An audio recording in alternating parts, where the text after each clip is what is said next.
Professional ethics. Rule 157. Rule 157 addresses a situation where an advocate is needed as a witness for their client. Rule 157 वो situations बताता है जहाँ पे advocate जो है वो as a witness जो है वो अपने client के लिए ज़रूरी होता है.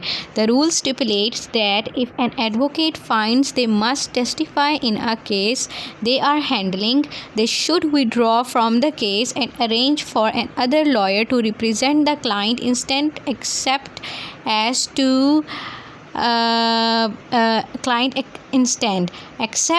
to merely formal matters such as the attestation or custody of an instrument.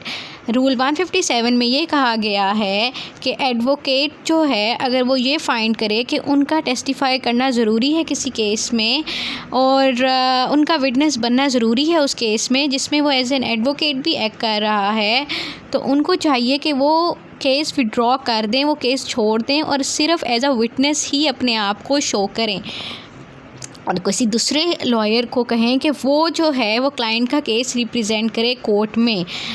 लेकिन एक एक्सेप्शन है कि ऐसे केसेस जहाँ पे फॉर्मल मैटर्स होते हैं जैसे कि अटेस्टेशन होती है या कस्टडी ऑफ एन इंस्ट्रूमेंट होता है, तो वहाँ पे एक्सेप्शन है. वैसे एडवोकेट को चाहिए कि अगर वो केस ले रहा है और वहाँ पे विटनेस बनना भी ज़रूरी है तो एडवोकेट को चाहिए कि वो एज अ विटनेस अपीयर हो और फिर किसी और लॉयर से कहे कि वो क्लाइंट का केस रिप्रेजेंट करे.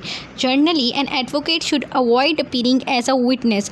एडवोकेट को चाहिए कि वो विटनेस के तौर पे अपीयर होने से अवॉइड करे while acting as a counsel unless it is absolutely necessary for the case. जब एडवोकेट जो है वो एक्ट कर रहा होगा काउंसल के तौर पे तो उसको चाहिए कि वो विटनेस ना बने. हाँ, वहाँ पे विटनेस बने जहाँ पे बहुत ही ज़्यादा ज़रूरी है कि उसको जो है वो विटनेस बनना पड़ रहा है और एब्सोल्युटली नेसेसरी है केस के लिए उसको विटनेस बनना पड़ रहा है तो एडवोकेट विटनेस बने वरना ना बने. It was all about rule 157.